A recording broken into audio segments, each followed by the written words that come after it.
Hello guys, how's it going? My name is Dalaran and we're going to be doing another episode of WoW Update, a type of video slash show where I just want to talk about some of the news that has been interesting me within World of Warcraft or surrounding World of Warcraft. It's a type of video where I really want to get you guys' thoughts and comments down below. Let me know if you want to see more of this stuff. I have definitely been inconsistent with WoW Update. It is something I really want to kickstart. If you guys do like this type of format that I do want to chisel out in this video, give this video a like. I don't ask and beg for likes a lot, so this one would definitely help me out to know what you guys think. If this is something you really want to see, let me know. But we're going to jump into some of the news. There's going to be a couple different topics I want to discuss. The first one we'll be talking about is the recent ban wave that came out to a bunch of players for swapping out World of Warcraft models for more expressive models. I'm not a huge expert in the field. I have never done this myself, but generally you do something along the lines of starting up an injector program in order to inject and mess with World of Warcraft files so that you see the game a little bit different than everybody else. This was used by a community of players primarily focusing on changing up how their character looks. We've seen stuff like that before way in the past, Mr. Pandaria and Warlord Jenner, with a lot of streamers using a add-on slash program called T-Morph that allow you to change the model of your character. You would simply type in a script and it will give you any model, any weapon, any transmog you want to run. So this one simply expands on T-Morph as far as I am to understand. It doesn't look like a T-Morph, and it's hard for me to tell if it is exactly T-Morph because people are able to do more stuff with their models. So you're talking about people trying to change how their model looks, whether to look completely different with different transmogs or simply with much different proportions. Of course, some people are gonna go even more bizarre with this, while others are a little bit like small adjustments. To give you the extreme, here is Thicus Maximus, the alpha male of the Tauren Society.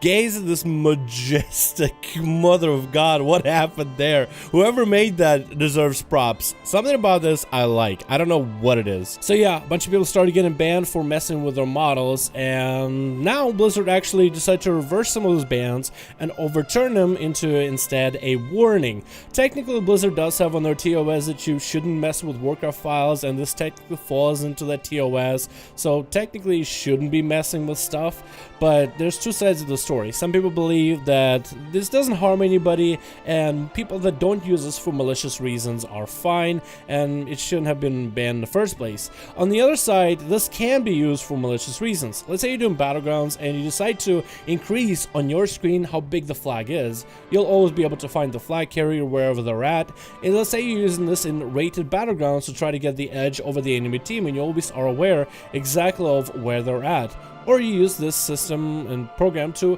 clip through certain parts of the game where you're simply not supposed to go, and then your character actually ends up doing weird things in the game. So now I want to do the second part of this type of news is I want to first give you guys just the raw news, the factual information as far as I am to understand from articles and websites we have to work with, and then I want to give you guys my take on it. So you guys got the main story, now here's my take. I don't think Blizzard knows how to identify whether it is somebody using this for exploitive reasons or somebody for aesthetical reasons.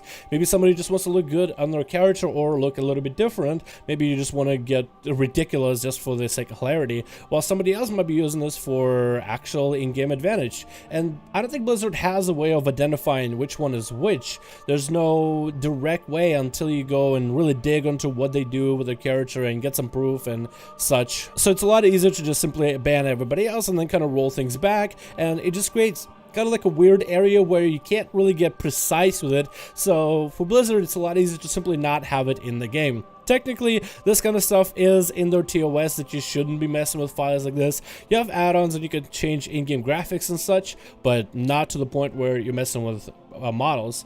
But I think even the model stuff falls into a gray area where honestly it could be either or. I personally don't think that anybody should have been banned, and I don't really know how rampant is the issue with the exploiting side of this.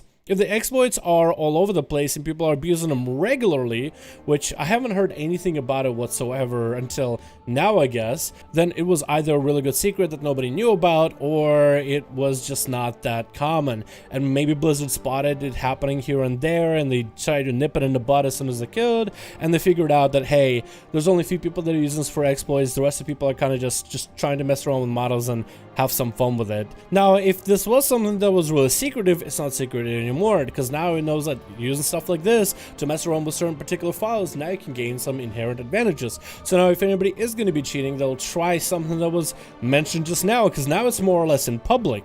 But on the flip side, if this was something that was rampant and happening for a while and Blizzard took care of it now, I guess it's a good idea that they're taking care of anybody exploiting the game to try to get some sort of an inherent advantage, but it's just such a confusing, messy situation. So let me know in the comments below. Do you guys think people should have gotten banned in the first place? Do you think it should be against TOS? Or maybe, since it technically falls under against TOS, that Blizzard were completely right in doing what they were doing? I mean, most people that were falsely panned really got away with a warning, but now they're really unable to mess around with the programs, because most likely after this warning, any other subsequent use of such programs or injectors or whatever you call it, mods I guess, will be bannable. So what are your thoughts on it? Leave me a comment down below.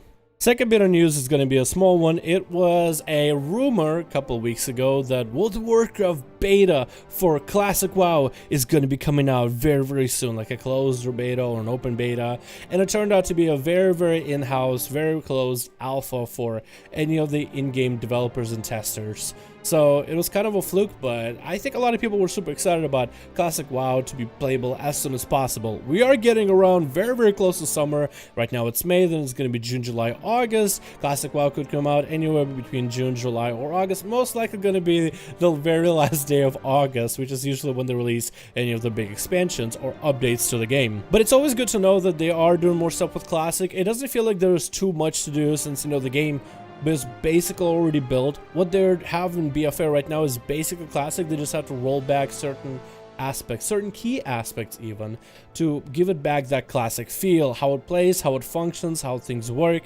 Hopefully it'll be very, very close to creation. But what are your thoughts? When do you think, if there were to be a Classic open beta, closed beta, when do you think would that be? What day are we to expect? And one last thing I could say about Classic, it's been released in summer, and it's rumored that the patch 8.2 is going to be coming out in summer. I don't really know how it's going to go well, because you'll have World of Warcraft competing with World of Warcraft. I'm very interested what you guys will think will happen. Do you think it will actually put a big split in the community because of the multiple releases for different aspects of the game? Or do you think it's actually just going to be like everybody will flock to BFA, then once the hype downs, everybody will go back to Classic, then once the hype down a month or two, everybody will go back to BFA for another update, and it'll be like a back and forth, back and forth. There's always something to do in a game called World of Warcraft, be it Classic or BFA. Let me know in the comments below.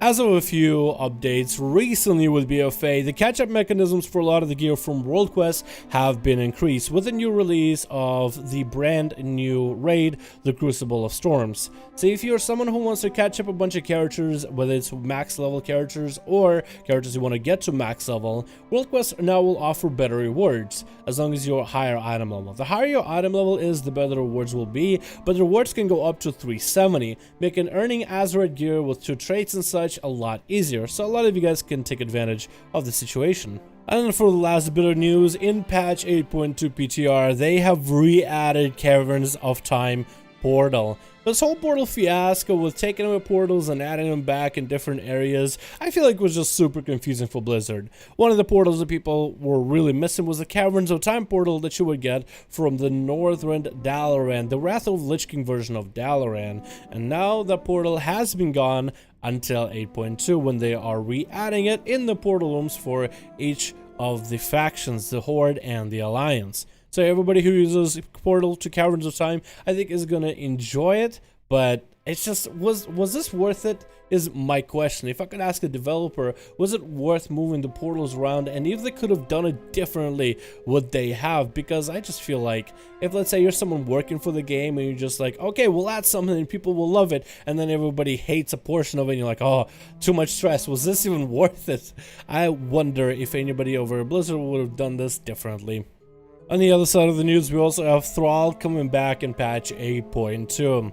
Now we can speculate all day what we think Thrall is gonna do. His brand new model is definitely gonna be, well, used, but what is he gonna be doing within 8.2?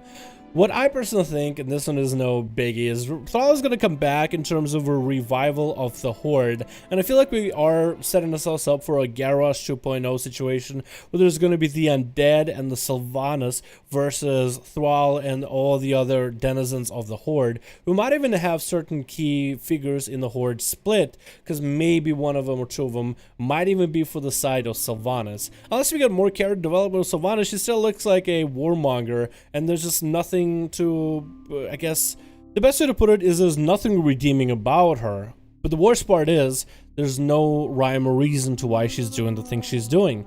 At least no rhyme or reason to explain it to the audience. Maybe you're someone who is more keen on catching the small little details and you have the big in-depth information, the big picture out.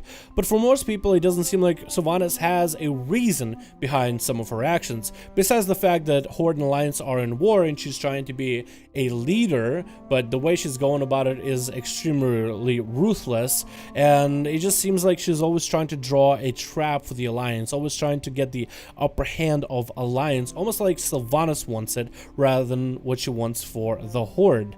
But maybe that's the whole purpose of her. I feel like if we had a bit more background information to why she's doing it, or maybe there'll be some huge reveal at the end of BFA overall to give us the big reason why Sylvanas been the way she has been, that could be really good. And hopefully we'll see something like that in the future. But the way she's at right now, I could definitely see a bunch of Horde characters just turning on her, because pretty sure that kind of Horde is not what they signed up for. Pretty sure they signed up for maybe a Vol'jin style of Horde or even a Thrall style of Horde.